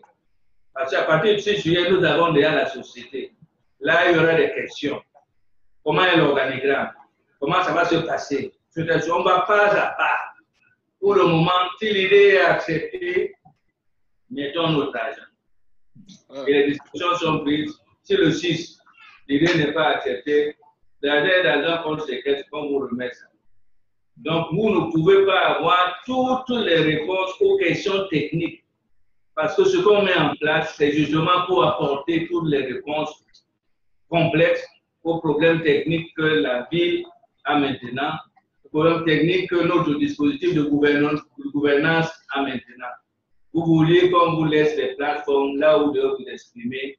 La ville de Douala a pris les taureaux par les cordes. Cette plateforme, on est en train de la mettre en place ensemble et qui va permettre que tout le monde s'épanouisse.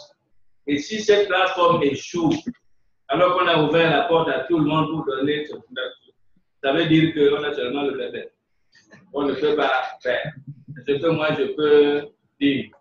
Pour le moment, donnons les arguments, l'assurance pour que les gens souscrivent.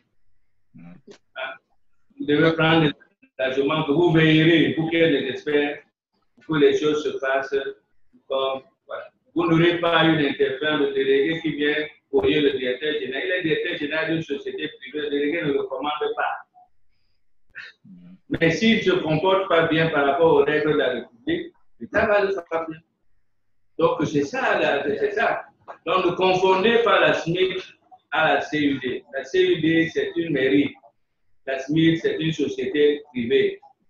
La CUD compte sur vous, toutes les expertises, pour que tous les projets qui sont dans le grenier là, quand je vais les balancer là-bas, que je vois pas où j'aurais pu faire ça moi-même ici, parce qu'ils ne font pas mieux que moi. Voilà.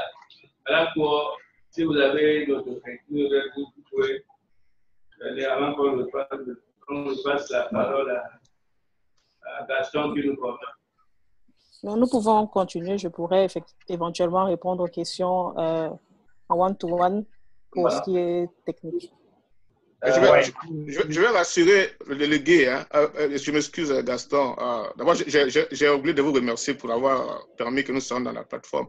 Non, je vais rassurer le délégué qu'il n'est pas question de créer une mésentente. Hein.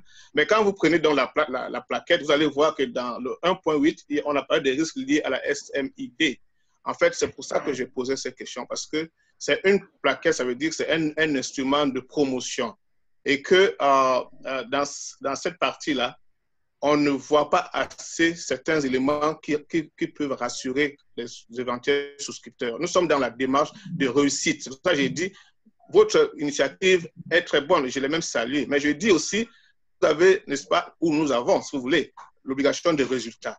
Et il y a une perception que nous avions quand nous étions en Afrique. Je pense que d'autres personnes vont le dire. On pense qu'on peut arranger les choses quand elles se gâtent. Mais la nouvelle dynamique de l'intelligence économique voudrait qu'on creuse au maximum qu'est-ce qui peut faire en sorte que ça ne marche pas. De sorte à ce qu'on n'arrive pas à se dire, oh, le 5 juillet, ça pourrait éventuellement marcher ou non. Moi, je ne veux pas être dans le 5 juillet, ça pourrait marcher. J'aimerais que nous soyons dans, voici les garde-fous, ça va marcher, on avance ensemble. Donc, voilà un peu. Oui, nous parlons de la même chose. Toutes ces précautions, quand vous voyez dans le document, il aurait pu avoir 100 pages, 200 pages. Le fait d'avoir évoqué les risques, sachez que cette préoccupation est la nôtre. Et il faut rassurer les gens que nous allons creuser davantage bien d'autres risques. Nous allons enrichir pour que l'instrument que nous mettons en place soit un instrument qui réduit au maximum, le risque zéro n'existe pas, qui réduit au maximum le risque. Pourquoi je le dis? Je le dis parce que là où nous avons la réticence la plus importante, c'est au niveau de la diaspora. Je ne peux pas vous donner les statistiques, mais il n'y a pas une corrélation entre l'engouement que je vois souvent auprès des diasporas qui veulent investir, qui veulent que les choses aillent bien, et le taux de souscription. Il y a une grande méfiance au sein de l'intelligentsia qui passe beaucoup de temps à réfléchir sur les détails académiques. Au lieu que quelqu'un dise que bon, j'ai 1000 €, je mets. Il faut que, c'est moi qui vous le dis, je vois le compte ici. Les gens parlent beaucoup, mais il faut qu'on souscrive massivement. Une fois que nous avons notre société, moi je vous garantis qu'il y aura des forums. Il y aura des comment il faut faire. Parce que la mise en place même physique d'une structure comme ça demande beaucoup d'expertise pour que ça commence à marcher. Donc, ne posons pas trop de questions. On ne peut pas empêcher aux gens de poser des questions. Mais il y a certains détails pour un nouvel instrument qu'il y a ici que maman au quartier ne peut pas comprendre maintenant. Or, le fait d'en débattre, on dit que non, il y a un problème, il y a un problème. Je ne veux même pas qu'on cache les choses, mais le débat va faire encore au moins 1 an, 2 ans pour que le curseur soit là où nous voulons que le curseur soit. Parce que c'est quelque chose qui entre ici pour la première fois. Je vous dis d'ailleurs que parmi nos partenaires, par exemple à Bordeaux, la mairie de Bordeaux et Bordeaux Métropole s'est déjà proposé, une fois que la société est mise en place, de nous mettre en place, dans le cadre de notre jumelage, un certain nombre d'experts, des sociétés d'économie mixte qui sont déjà implantées là-bas, pour nous aider à mettre en place, le secrétariat, à mettre en place un certain nombre de choses. Certainement qu'au niveau de Philadelphie, nous aurons aussi un certain nombre de... Parce que pour que la société démarre, il faudra faire beaucoup de choses. Donc, c'est pour cela que la préoccupation est celle de cette phase-ci, la souscription. Vous avez raison. il est aussi important qu'on explique et on explique. Donc, merci beaucoup, Roger. Et je crois que Gaston peut... Ouais. Monsieur le délégué, je voudrais vous remercier pour la réponse et Roger et tous les compatriotes. J'aimerais revenir sur quelque chose d'important. Et la question, nous devons nous la poser comme diaspora. Si le SMID, la SMID ne marche pas, je suis sûr que c'est tout le monde qui va se dire, si je savais, si je pouvais, j'aurais fait quelque chose. Aujourd'hui, c'est la deuxième réunion que nous avons dans le même sens où le délégué a pris du temps pour essayer de nous expliquer. La manière avec laquelle je crois qu'on doit aborder la chose, c'est que ce que nous donnons maintenant, c'est pour être actionnaire d'une société. C'est d'abord ça la première chose. Ça veut dire que pour une fois dans l'histoire du Cameroun, nous avons l'opportunité où on nous ouvre la porte et où ensemble on peut construire quelque chose. Si nous perdons l'opportunité, la porte se ferme, nous serons les premiers à nous plaindre qu'on ne nous a pas donné l'opportunité. Donc disons-nous que faisons le maximum possible, nous-mêmes, nos amis, ceux que nous connaissons, que ce soit des Camerounais ou des non-Camerounais intéressés à la cause, qu'ensemble, on permet déjà à l'enfant de naître. Une fois que l'enfant est né, parce que la société civile a plus d'action que toutes les autres entités, je crois qu'on va bien nous comprendre, parce que lorsque la société va siéger, vous, en tant qu'actionnaire, vous avez le droit de répondre. Mais je crois qu'actuellement, on doit se dire, voici une opportunité où nous portons la responsabilité comme diaspora de montrer pour une fois que nous ne parlons seulement pas.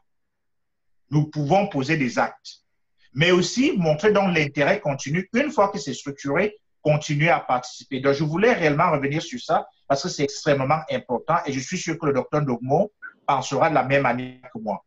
Tant que le responsable de la diaspora en Angleterre ou bien celui qui représente l'Afrique, il l'a déjà dit au départ. Disons-nous que c'est un défi. Et le délégué l'a dit, nous parlons plus que nous n'investissions. Essayons de montrer que la diaspora, elle parle, mais elle pose aussi des actes qui lui donnent la place dont elle a besoin. Donc, je voulais revenir sur ce point parce que je crois qu'il est assez important quand même. Merci Gaston de centrer le débat et de le rendre beaucoup plus concret. Parce que quand on dit ça ne va pas au Cameroun, c'est abstrait. On ne peut pas demander à un ministère, ça ne va pas, le ministère fait ceci. Les choses concrètes se font par une organisation concrète. Maintenant, tout le monde sait que c'est le secteur privé qui est un grand facteur de croissance. Ce n'est pas le secteur public. Le secteur public est là pour réguler. Maintenant, si vous voulez faire développer votre ville, votre pays, il faut qu'on donne beaucoup d'importance au secteur privé. Maintenant, pour ce qui est du domaine communal, pour le moment, les centimes additionnels qui arrivent et qui ne peuvent pas faire 1 kilomètre de route, c'est 1 milliard. Nous sommes donc d'accord que pour que nous construisions mieux notre ville, il faut qu'on soit dans un cadre où tout le monde peut s'exprimer. C'est à ce stade-là que nous sommes. Créons notre société.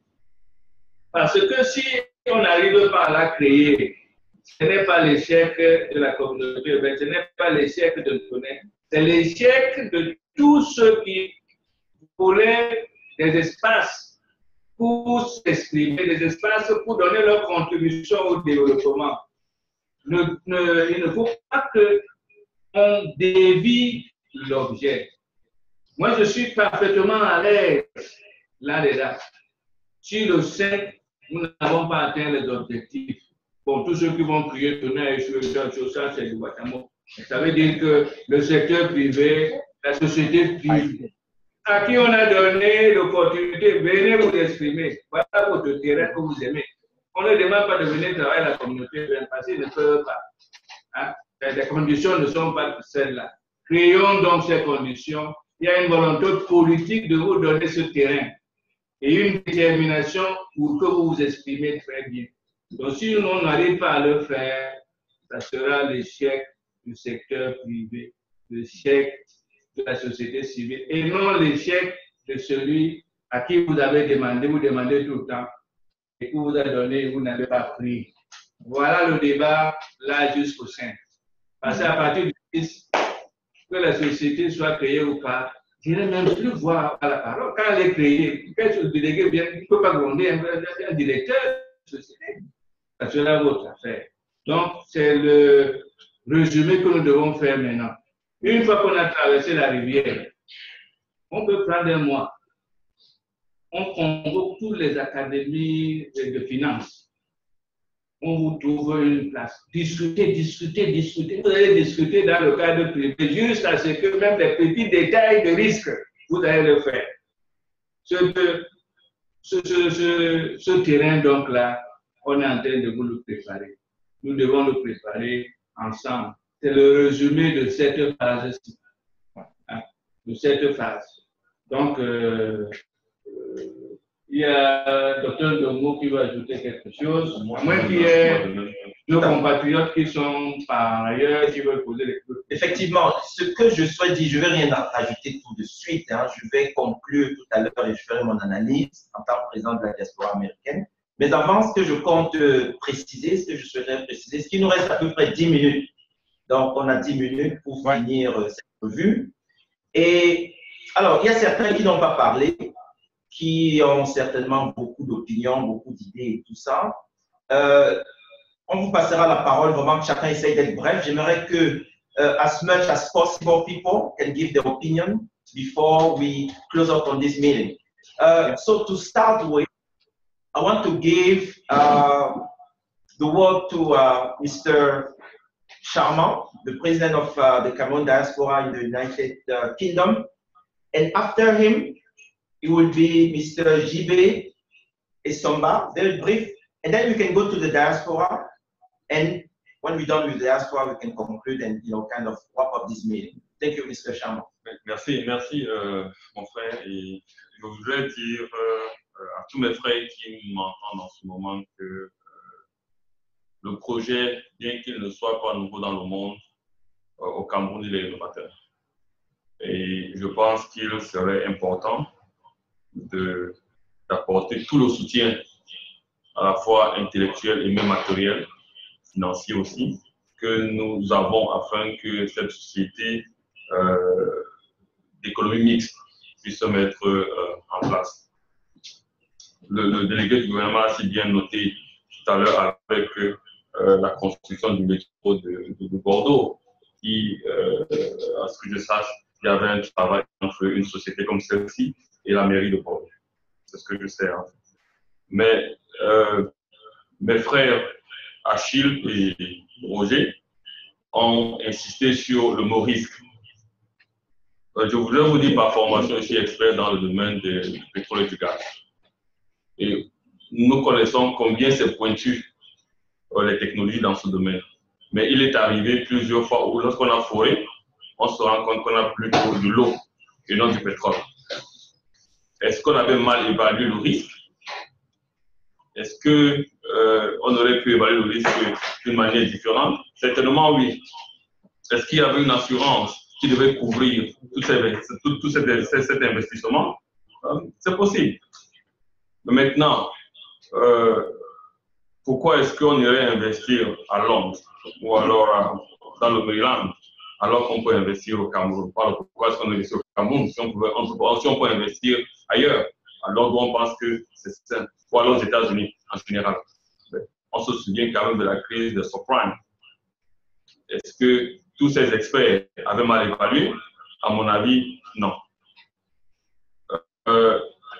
Pour revenir un peu plus sur ce que nous disions, il y a quelques temps, moi et certains autres compatriotes, nous menons un combat sérieux dans le sens où on aurait souhaité que dans tous les projets, non seulement structurants, mais dans tous les contrats ou les projets chaque année étatiques au niveau du Cameroun, que la diaspora ait un pourcentage de ne serait que 15%, même si c'est uniquement dans le consulting, parce que ça facilitera les transferts de technologies. Et il y a moins de 2 mois, je discutais encore avec le Premier ministre, où j'ai évoqué ce qui était passé à Londres, où j'ai évoqué cela. Et je suis sûr que toute la diaspora, vous aussi qui nous écoutez, souhaiteriez cela. Mais pendant que je le dis, je pense que le délégué du gouvernement ici présent donne cette plateforme où chacun pourrait essayer de gagner des parts du marché au départ dans cette structure qu'on est en train de mettre. Et donc, encore je le dis, c'est encouragé. Monsieur le délégué du gouvernement, pour nous autres, vous avez notre support. Maintenant, il n'y a aucun endroit au monde où le risque est zéro dans chaque investissement. Aucun. Je suis certain que mes frères de la diaspora comprennent que vous avez besoin de quelqu'un dans leur expertise. Et je suis certain que vous allez recevoir cette expertise. Merci. Merci, M. Charmant. On va passer à M. J.V. Somba.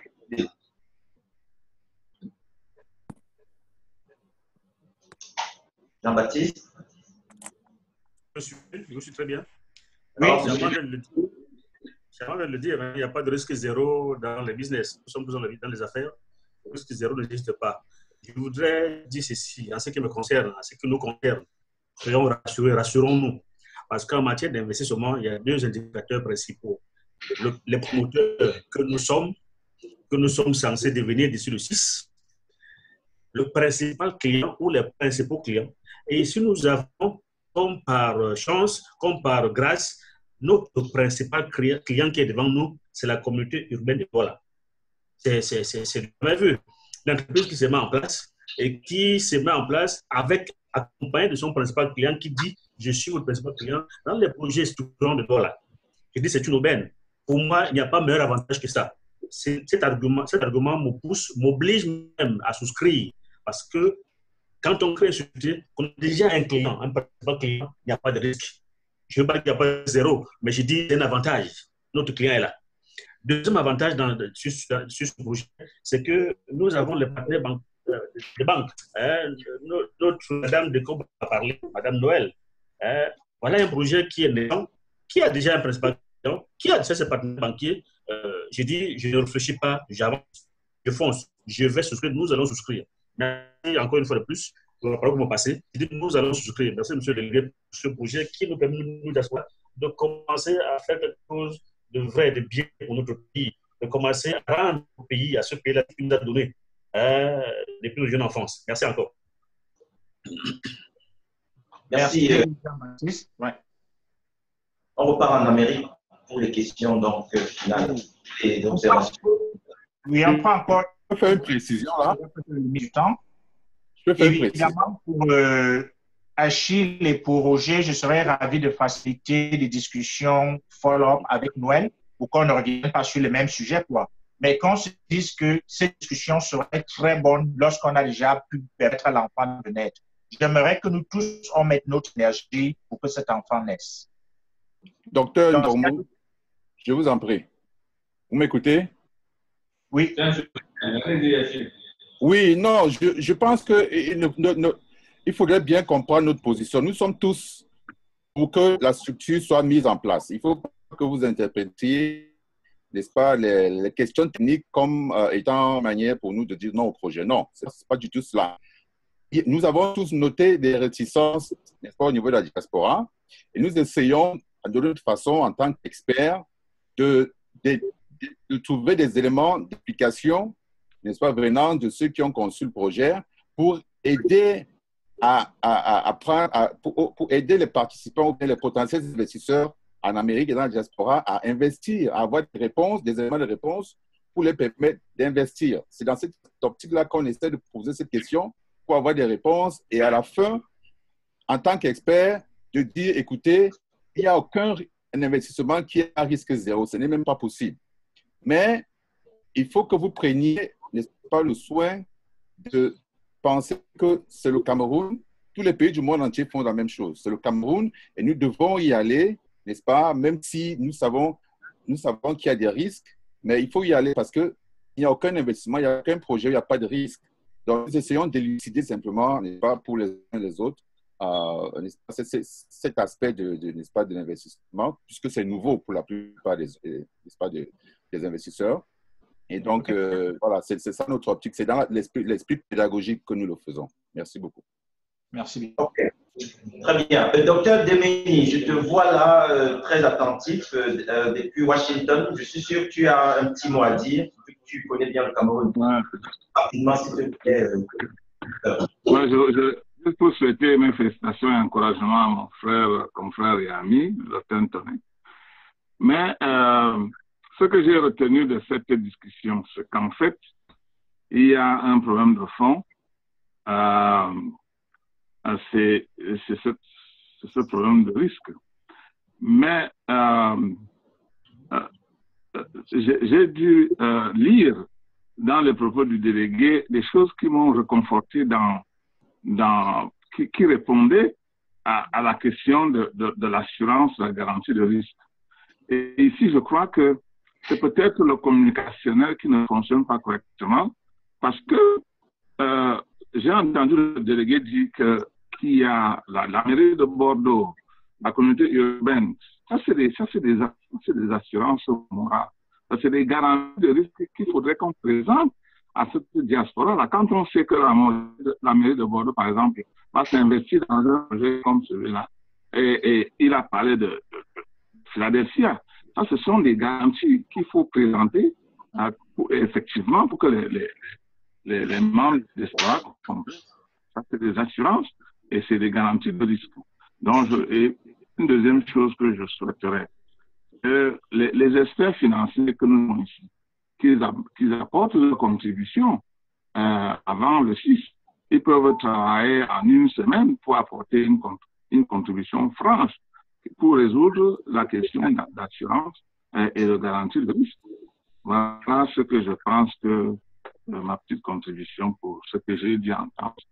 Et encore de plus, félicitations, il faudrait soutenir ce projet parce qu'il est unique dans son genre pour le Cameroun. Merci et bonne soirée à tout le monde. Merci, merci docteur. We've just reached the top of the hour, comme on dit à Washington. Voilà, ça fait 2 heures du temps, pratiquement qu'on discute. Et nous voulons, comme on a entendu tout à l'heure, être professionnels. On peut discuter jusqu'à, il est déjà 18 h ici, je crois, on peut discuter jusqu'à 20 h et tout. Ce sera utile, mais naturellement, on n'aura pas tout résolu. Je vais parler un peu, Dr Bonglou va parler, et puis naturellement, Monsieur le délégué va conclure cet échange. Ce que j'aimerais dire, c'est tout d'abord que nous qui sommes dans la diaspora, chaque jour nous disons, nous voulons jouer un rôle dans le développement social et économique de notre pays. Et surtout pour nous qui sommes professionnels, je ne parle pas de ceux qui parlent aussi de politique, mais pour ceux qui sont vraiment, qui restent dans ce champ-là, nous le disons tous les jours. Et souvent, nous bombons le muscle, ou le buste plutôt, lorsqu'on lit que cette diaspora contribue presque l'équivalent d'un PIB du Cameroun en transfert d'argent. Souvent, on avance le chiffre de 640 milliards de francs CFA. Et ici, nous sommes en train de parler de 10 milliards avec 40% vers à la société civile et peut-être une assiette de, je ne sais pas, 20% de ces 40%-là, de ces 47%-là. Donc, en gros, on parle de moins de 500 millions peut-être de francs CFA à l'arrivée. Donc, ici, il s'agit de prendre nos responsabilités. Nous ne pouvons pas continuer à nous asseoir dans les grandes capitales du monde et critiquer, ou plutôt de se plaindre de voir comment certaines choses marchent au Cameroun. Nous avons souhaité, nous avons demandé, nous, la diaspora, qu'on voulait être des acteurs. Et mon collègue Charmant l'a dit tout à l'heure. Et quand nous avons été au FODIAS, le forum de la diaspora, il y a 1 an, nous avons spécifiquement demandé qu'on nous ouvre des avenues officielles afin que cette diaspora puisse réellement être un vecteur de ce développement social et économique. Ma présence ici à Douala aujourd'hui et la présence du président de la diaspora de l'UK et puis celle aussi de la diaspora de l'Afrique, Jean-Baptiste qui est au micro, qui est de l'autre côté, et puis les autres présidents de la diaspora qui étaient là dans les entrevues passées, montrent que nous sommes déterminés à jouer ce rôle-là.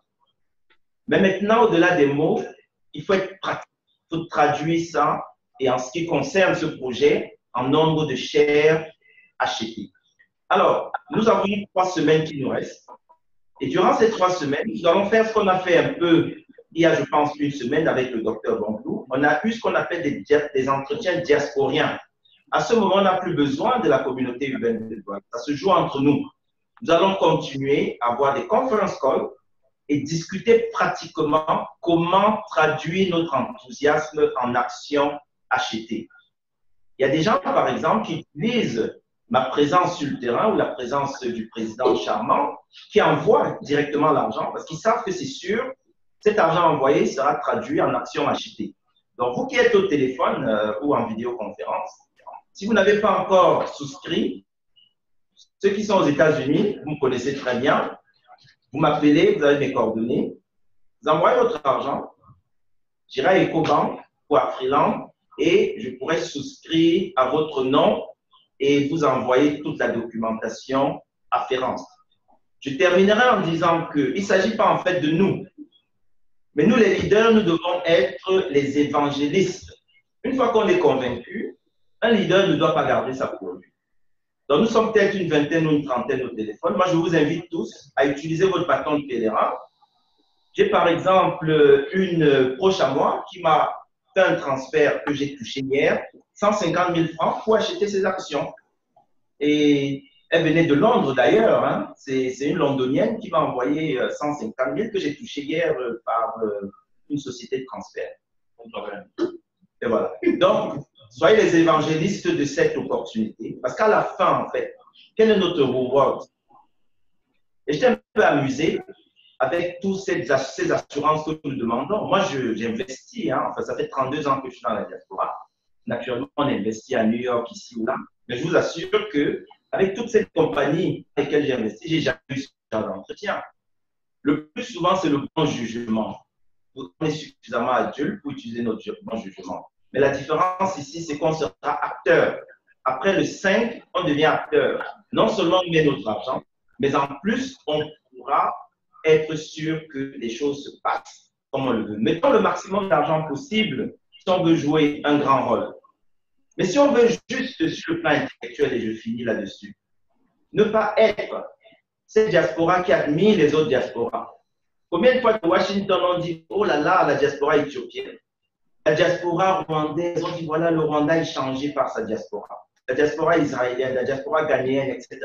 Soyons cette diaspora camerounaise qui passe de la parole à l'acte. Je remercie monsieur le délégué d'avoir été, moi je ne le connaissais pas. Alors, c'est pas du copinage ici. Nous ne sommes pas les gens qui faisons du copinage. Nous sommes venus sur le terrain, nous avons analysé et nous pensons que c'est bien pour le Cameroun, que c'est bien pour la diaspora, ce genre de changement de mindset où la population devient actrice. Et moi, je le salue pour sa disponibilité, je le salue pour le risque qu'il prend parce qu'il s'expose à des critiques, à des questions embarrassantes, mais il accepte ce risque-là et je crois qu'il faut saluer et encourager les autres dirigeants camerounais à suivre ce genre d'exemple parce que la nation a besoin de ce dialogue ouvert entre ceux qui sont capables d'accélérer le changement et ceux qui ont la responsabilité de diriger ce pays. Donc, merci à tout le monde. Et Dr Bonglou, tu vas conclure. Je te salue parce que c'est ça.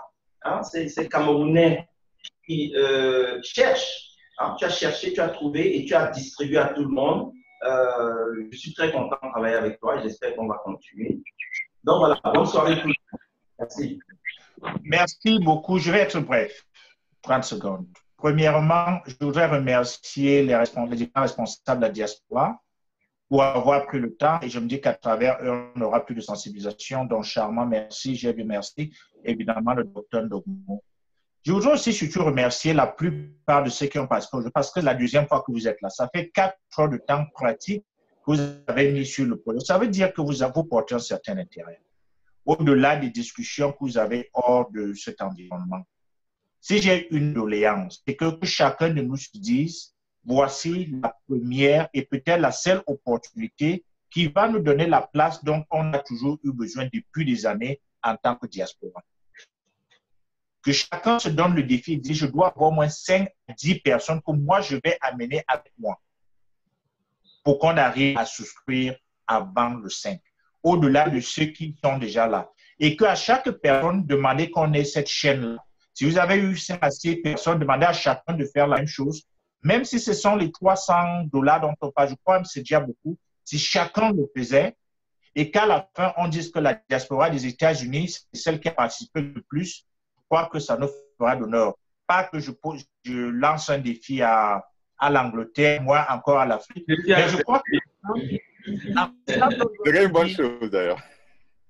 Ensemble, on doit se dire, montrons finalement à Douala que, une fois que la SMID a été créée, vous avez les partenaires. Les 10 milliards qu'on veut, c'est rien. Le délégué dit qu'il a besoin de, je crois, 1400 milliards d'ici 2025. C'est un challenge. Et c'est là où donc toute notre ingénierie va venir. Mais si on n'arrive pas d'abord à avoir l'enfant, toute notre ingénierie va rester là où elle est. Les autres pays vont se développer. Douala va demeurer là où il est. Il y aura les gens qui vont nous agresser pour 1000 francs lorsqu'on est en commando. On ne veut pas cela. Donc, encore une fois, merci infiniment, mais que chacun se dise que dès aujourd'hui, je vais attirer 5 à 10 personnes.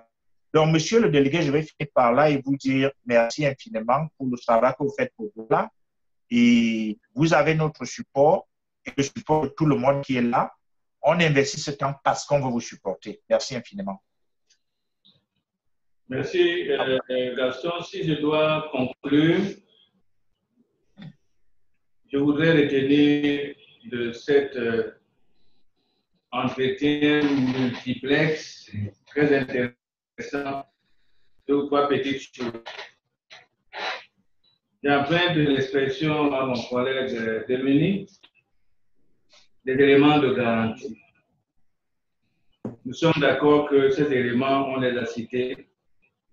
D'abord, la volonté politique de la ville. Cette volonté qui est renforcée par le dispositif institutionnel et réglementaire.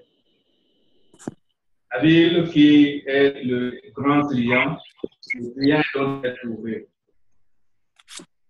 Le deuxième point de garantie, c'est que c'est une opération bien encadrée par le gendarme en la matière, la commission des marchés financiers. Autre élément de garantie, nous avons un prestataire de services d'investissement qui nous coach et qui regarde tous ces aspects et a bien noté tous les éléments techniques financiers qui ont été évoqués ici. Nous avons parlé des autres partenaires qui peuvent constituer les éléments de garantie. Notre ville sœur Bordeaux, qui a déjà beaucoup d'expérience, la ville de Philadelphie, Je sais aussi que aujourd'hui, j'ai récolté beaucoup d'éléments de garantie en expertise présentés par Achille et Roger, parce que les experts de la diaspora sont disponibles, seront disponibles pour apporter toute leur contribution pour réduire au maximum les risques. Je voudrais vous dire aussi que la ville est un membre très influent de l'Association internationale des maires francophones et que le délégué du gouvernement est le président de la commission finances locales dans le groupe de plaidoyer IMF, Union européenne, et que nous avons déjà eu une bonne souscription de soutien de l'Association internationale des maires francophones qui soutient cette démarche. Je ne vais pas vous dire combien d'euros, sinon je vais faillir. Et bien, d'autres éléments de garantie que nous pouvons ajouter. Le deuxième aspect dans la conclusion, c'est le mot risque.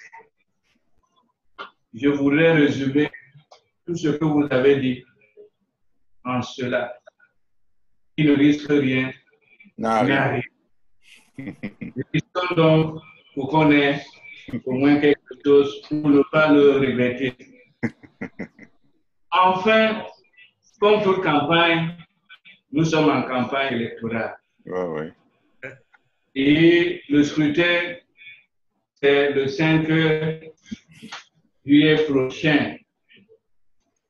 Il y a beaucoup de propagande électorale, les meetings de gauche à droite et autres. Mais nous allons dans un combat, dans une guerre, on oublie les vraies armes et les munitions. Sachons donc que la carte de l'électeur, c'est ça qui détermine l'issue du scrutin. Et notre carte de l'électeur, c'est la discussion. Et comme il y a des instances qui sont données dans le résultat de ces votes-là, comme a dit Gaston, au soir du 5, on va vous dire qu'on a fait trop de bruit. La diaspora américaine n'a même pas atteint 5 millions de francs CFA. La diaspora londonienne a bavardé, ils n'ont même pas 2 millions de francs CFA. Les résultats sont connus. On regarde compte de centralisation tous les jours. Allez donc vous munir de votre carte électorale. La carte électorale, c'est la discussion. Et c'est ça qui pourra nous garantir dans la naissance de ce bébé dont a parlé Gaston. Le bébé qu'on attend. Je vais donc remercier les uns et les autres en insistant qu'il n'y aura plus d'autres prolongations. Et toi, ce qui nous reste, je crois que pour compte même aux yeux de gens, 10 milliards, c'est rien. On a débordé. J'espère qu'ils sont, même si on est à 20 milliards, ils savent comment on a. Pour que ça renforce seulement le dispositif. Ces résultats seront donnés et nous allons analyser si vraiment nos intentions sont vraies ou pas. Intention de nous impliquer dans les dispositifs sécurisés pour le développement de notre ville, la capitale économique, qui a une place importante vu son PIB dans le développement de notre cher pays. Je vous remercie. Merci. Jean-Baptiste, n'oublie pas de m'appeler, hein, on disparaît. Bonne soirée tout le monde. Et Bonne soirée. Bye bye now. Merci.